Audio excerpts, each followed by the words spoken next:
محترم صدر مجلس اور میرے بہت بہت مشفق مولانا مظہر احسن اظہری صاحب، مہمان خصوصی ممبر پارلیمنٹ جناب سالم انصاری صاحب، ڈائس پر موجود ہمارے محبوب سیاسی رہنما اتل کمار انجان صاحب، ناظم مجلس ماسٹر امتیاز صاحب، اس مجلس میں موجود شہر کے تمام تعلیم اور سیاست سے تعلق رکھنے والے احباب، میرے دوستوں، عزیز طلباء ساتھی اور تمام سامعین حضرات، مجھے سمجھ میں نہیں آ رہا ہے کہ اس مئو ضلع نے مجھ جیسے ادنا طالب علم کو میری اس معمولی کامیابی پر جس قدر پیار، محبت اور شفقت سے نوازا، میں اس کا شکریہ کس طریقے سے ادا کروں۔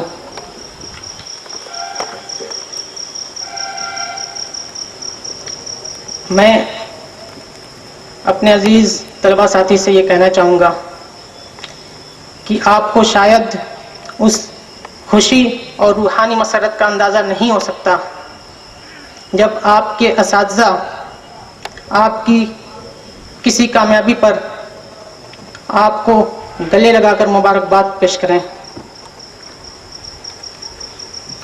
میری اس کامیابی پر جس طریقے سے آپ لوگوں نے، اہل مئو نے اور پورے ہندوستان سے مختلف نسبتوں سے بہت سارے حضرات نے ابھی تک جو مبارکباد اور دعائیں پیش کی ہیں اور جس کا سلسلہ ابھی تک جاری ہے،